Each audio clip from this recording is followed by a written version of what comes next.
Welcome everybody to DisruptED TV, where every little idea can make potentially a big difference in your classroom or your school. My name is Alcini. I'm still Joe Osmendi. Welcome back, Joe. Thank It's you. always a Appreciate pleasure it. working Absolutely. with you. You too. Our guest today is William Smith. You are, William, the superintendent of the Point Pleasant Beach School District, which is in Point Pleasant Beach, New Jersey. And we have to be careful about that because there's so many towns with similar names. Indeed. But it's great to have you on the program, and we looked at some of the material you brought. We had a chance to talk before the program.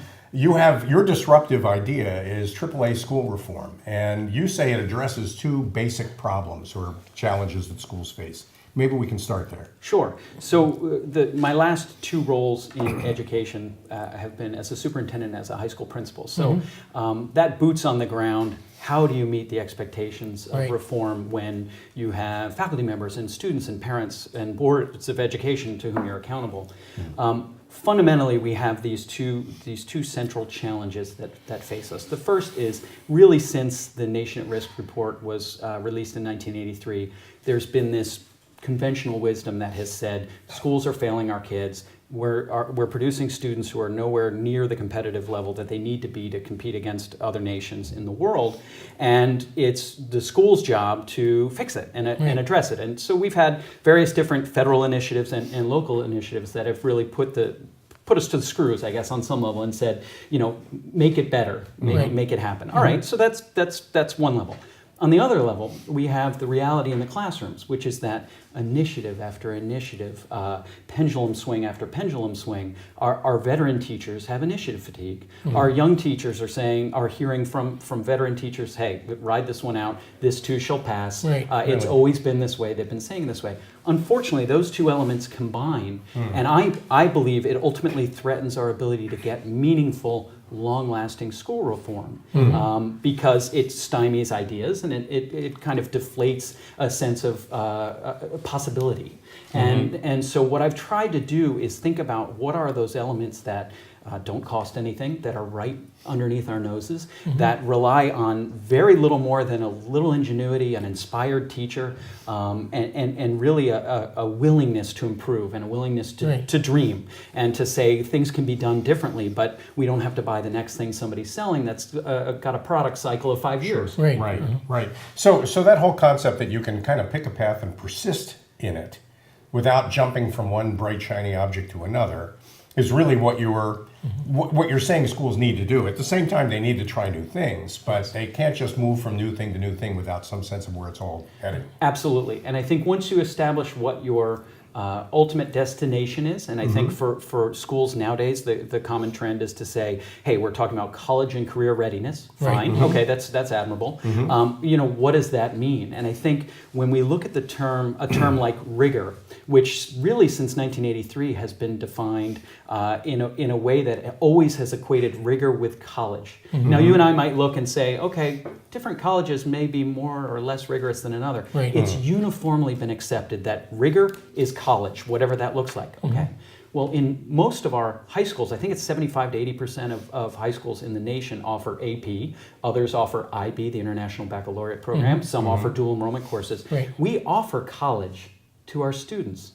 So if we're trying to get our students college ready, then what I've tried to do is look at a way that we can extrapolate that college readiness district-wide, like K-12, and say, all right, what would it take to truly get our students college ready with the tools we already have? 80% of us already have this one tool, another 20% have this other tool, and there's a little creativity in there. And so I think you begin with the end goal. You look at your high school too as that next stop before, and you begin to look at the entire system. And that's really what I've tried to outline here. The 3 A's in your AAA school reform program, I'm looking at it, are access, advanced placement, and authorship? Correct. Let's start with access. Sure. So access for me really begins with a superintendent I heard from Rockville Center, New York, who basically at a professional development that I attended said, you know what? In my district, the International Baccalaureate Program is the most competitive and best curriculum we offer in our building. And he said, I felt that my mission as a superintendent was to ensure that every single kid who graduated my high school got the opportunity to take International Baccalaureate English before they graduated. And the whole room kind of said, okay, well, you're thinking kids high, low, this is going to be ambitious. And he said, really, because how can we know that we have a best curriculum and yet deny it to 75, 80, 90% of our students? Sure. He said it's really unconscionable. Right. But he said when you back that out and look at how we approach education, whether it's parents, whether it's classroom teachers, whether it's the students, or our administrative policies, we shortcut students all the time and say, no, you're not on this path. No, you can't have this. It's the best, but it's not for you. Right. That's unconscionable. Yes, Yeah. exactly. And I heard that, and that was probably about 10 years ago, and a light switch. I mean, I'd been an AP teacher for years. At that point, I was in school administration as well, and I said, there's something to this. If we start saying, in my school at the time, it was advanced placement, if we start saying we want to open access, we want to provide access to our students to these courses, what would that do?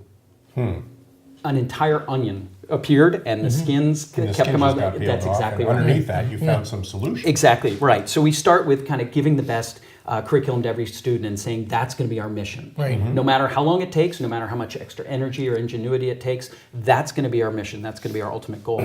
And so that requires that you adopt a philosophy of inclusion Right. rather than exclusion. Exactly. I don't know about you guys. In my experience, typical curriculum guides that I would open up would say a student for this class must have an 80 or better, the recommendation of a teacher, a parent sign-off That's sheet. always that's fixed mindset stuff. Absolutely, Right. absolutely. Uh-huh. And you need to look at that and start saying, is that excluding any kids who maybe developed 2 months after the cutoff date? Right. Who maybe had it appear the marking period after that grade that was counted? We were Right. looking at the third marking period grades only. And then you start saying, okay, well, which students from what curriculum can move into our most advanced courses? And you can see how the whole process starts sure. going backwards. So you really have to begin too with open enrollment. Right. What is the problem with giving a student who says, I want a shot at this, a shot? Now, folks who are watching this will say, I knew that guy 24 years ago, and he wasn't the guy who was championing that. And I, much like many teachers, I was saying, hey, you can only have so many kids in this course. It's hard to teach when your diversity is this wide. I've realized that's not how you reform education. That's not how you make students' lives better. It's not how you improve outcomes.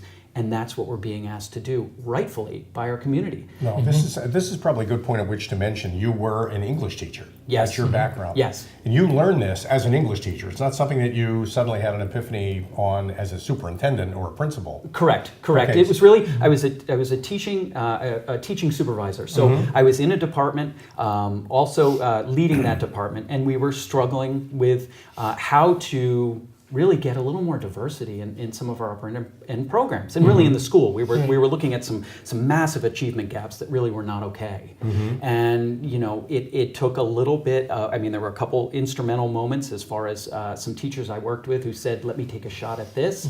I'll cite 2 examples if I could. Sure. One teacher said to me, I think if you give me these students for sophomore year, their 10th grade year, because AP was typically queued up for 11th and 12th grade, and you gave them to me as a cohort, and these were largely our students who were either language challenged or students who were from minority low-income populations.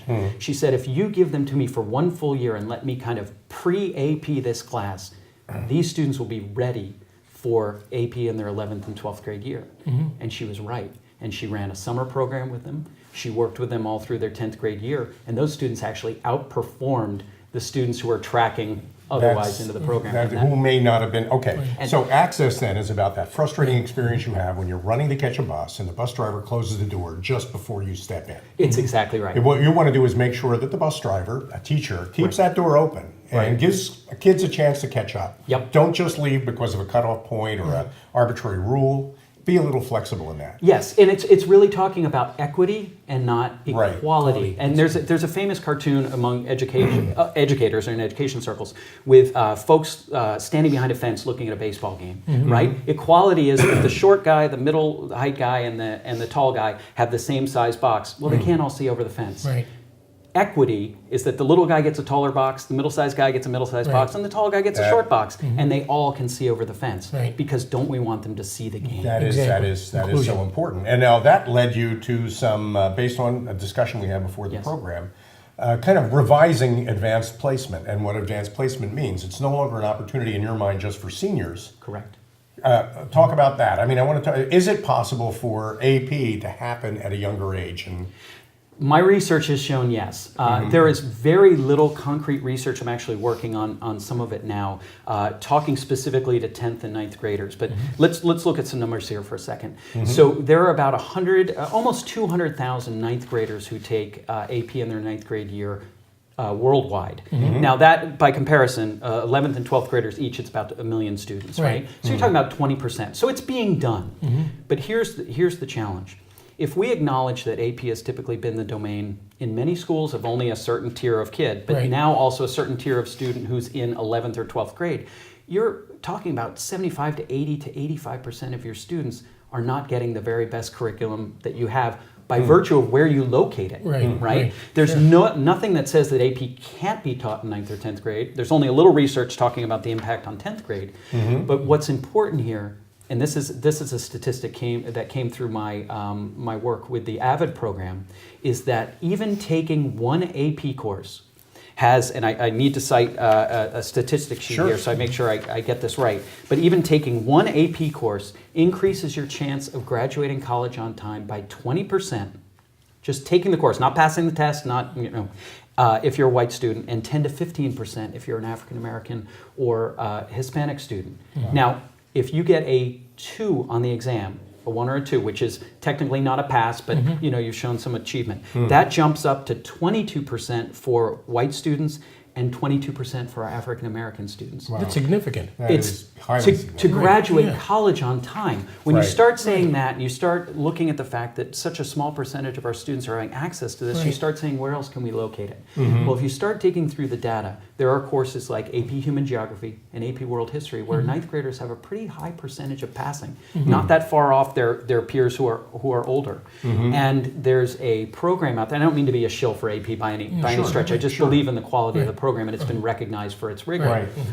There's a report that they have now called the AP Potential Report that's generated free and automatically out of the PSAT. Now, most schools give the PSAT to their students as a precursor to the SAT test. The PSAT basically, or the AP Potential Report within the PSAT, gives you a list of students who would have a high likelihood of passing a certain AP course. And they'll break it down by courses you offer and courses you don't. Well, we found out in the prior school district I was in, when the first season, because this is only about 5 or 6 years old that the AP Potential Report has been available, that we had 60 and 80 students that were unidentified who could, by statistics and tables that they use to compare previous performance and subsequent performance, they would be not only decent AP students, but they would pass the course. They'd be exceptional, or they'd be good AP students. Correct. And you can identify 9th graders, 10th graders, 11th and 12th, and then now you start saying, maybe it's not AP for everyone, but if we introduce it early on, and studies show that 8th grade to 9th grade year is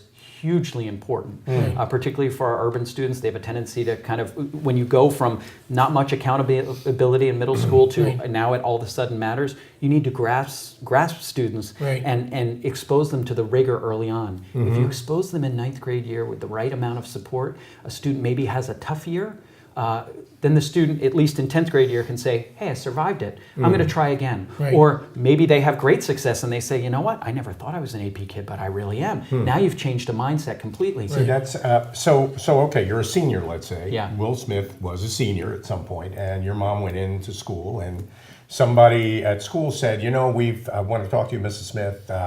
We don't think your son is college material. When you're in 12th grade, that's a whole different sentence from when you're in 9th or 8th grade. Yes.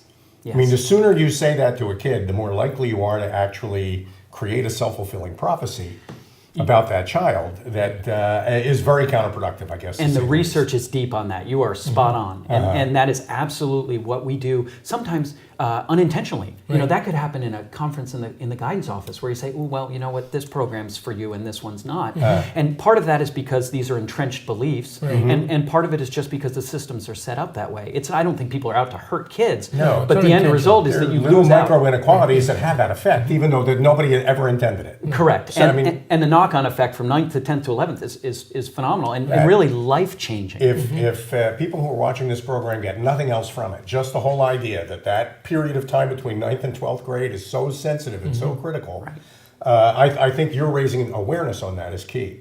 Now, I want to go back to your pillars because Yes. you mentioned access. Yes. That is, we don't want to leave anybody out. Right, correct. And you mentioned advanced placement, Yep. which is something we need to broaden, a program that you feel we need to broaden and make available to more people and not just pick on 1 or 2 grades. And you've shown statistics where if we brought it down a little bit in the in grade levels, we'd have terrific benefits from that. Absolutely. But authorship. Talk about authorship. So this is the pillar that I've arrived to most recently. And I think when you look through the range of guests you've had on this program, a lot of folks talk about student-centered learning and student-directed learning and maker labs and maker spaces and all the things that are really so important when we allow our students' creativity to flourish and really sponsor that creativity.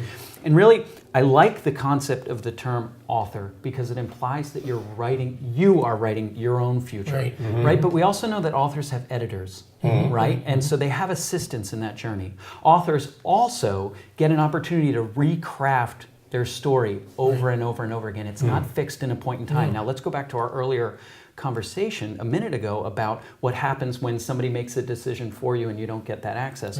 What if I come to it later on? What if my journey changes? Can I go back as an author and change that chapter? Correct. And we can in education. When we start saying, you know what, our students should be not only participants in this journey, they should be designing and authoring that journey. Let me give you a good a metaphor. If we imagine the fact that as teachers, we maybe lime out a soccer field and we put a ball in the middle of the field and say, here are your parameters. Now go make up the game. Instead of we're the referees to make sure you abide by the rules and that we keep score evenly, we say make up the game. That's very, very different. And when you open up that opportunity for students basically to be the inventors, to have the creativity, to develop those interpersonal skills that we know are absolutely critical in this modern age, then you really start reconceiving the entire educational paradigm. And one of the terms I use quite a bit is kingmakers. In the past, educators have, I think mistakenly, been the kingmakers in a system where we've said, you 3 are performing at this level, you can have this, you can go to this future, you can have this in front of you. And when we start stepping away from kingmakers and saying we're now partners in the authoring, in the writing, which implies writing and reading deeply, the literacy skills that are at my core and things that, so important to me, then you really start transforming education in a real way. Well, I mean, it's powerful because I grew up urban. So I remember you bought a pimple ball and you got an old broom handle and you made up the game. Absolutely. And making up the game actually prepared you for life, even at that age. Because you had to make all these things work, and then you had to create the rules around them, and then you had to figure out how to bring all your friends into this process and explain it all to them. That's right. And explaining it's funny as you're talking, Will. I'm thinking back to a creative writing course I once had a long time ago. They were speaking English then, but Latin was still around too. I mean, you make that joke. We had a toga. But I remember the creative writing teacher saying, writing is thinking. The proof point that you can think is that you can express what you're thinking. Yes. And so when you use the phrase authorship to me, it communicates to me that clarity of expression and the ability to think is a key aspect of all this. We're trying to teach kids how to take charge of a life process that they're in the middle of. Now, it's so interesting you said take charge because you think of the word author, right? Authority is right there too. Right? You're taking charge and you are becoming the designer and the leader. Not that it has to be perfect, not that it has to be one draft. Writing is a recursive process. I think the metaphors are deep in this particular area.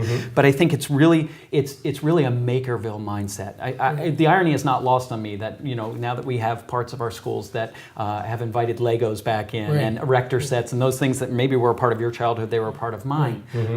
We're really allowing creativity to flourish. And, you know, those folks who follow me on Twitter know that, you know, part of my tag is that I'm a creativity evangelist. And I've always said to teachers I've hired or said in interviews that I've participated in, the key to finding a great teacher is finding somebody who understands that identifying and letting loose the 7th grader in every single kid is how we make learning fun all the way through high school. Because that's that point at which students typically are told you can't be creative anymore. Right. You know, you took a creative writing class in college. That's surprising, right? Typically after 7th or 8th grade, it's all business. We're going to do this essay, the 5-paragraph essay, this, that, and another thing.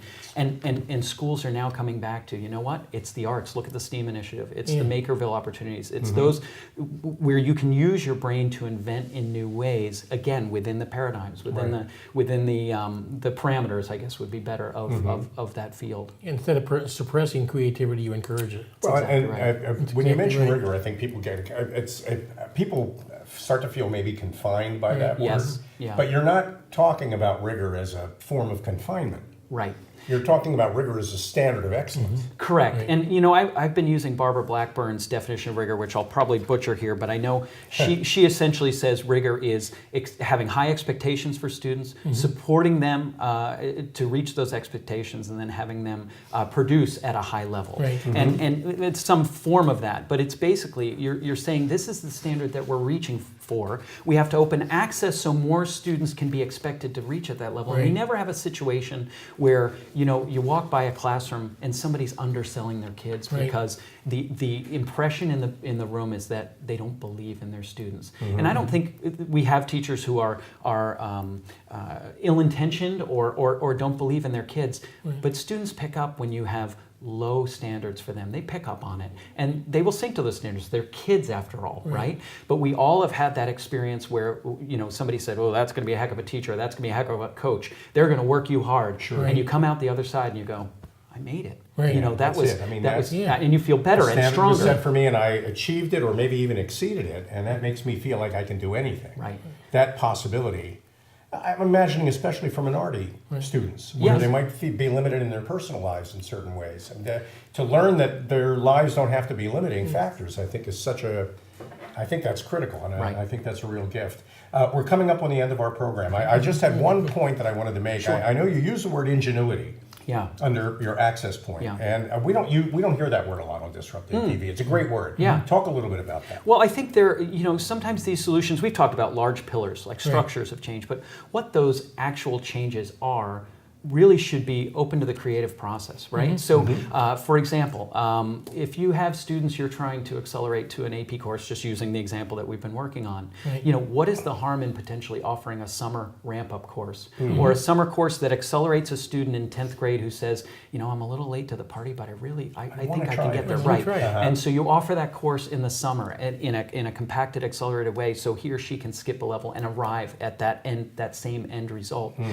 Sometimes it takes a little bit of, I really hate to use outside the box because it's so cliche, because ingenuity also implies a little bit of, you know, we're it's almost like you're undermining the man while you're trying to design the plan, right? You know, but we're going to get there because the goal is worth striving for. And I really do believe we're much sharper as a group than we are as one. And so ingenuity to me suggests an openness for other folks to bring the idea to the table.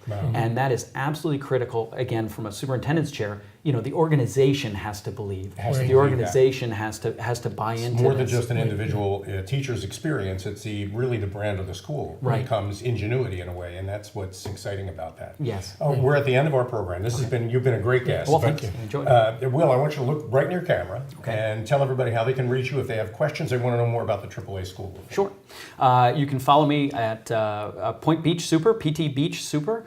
You also can email me at smithw@ptbeach.com. I'd love to talk to anyone about AP expansion, school reform, or any of the topics that we've addressed today, including the AAA mission, which I think can really be impactful in schools around the country. We agree. This is terrific. It's been great. Thanks so having much. you. It's a pleasure being William here. Smith is the superintendent, Point Pleasant Beach School District, Point Pleasant Beach, New Jersey. It's been a pleasure having you on the program. Certainly has been. Thank all of you for joining us on DisruptED TV. My name is Al Cini, I'm Joe Osmendi. and we'll look forward to seeing you again on a future episode.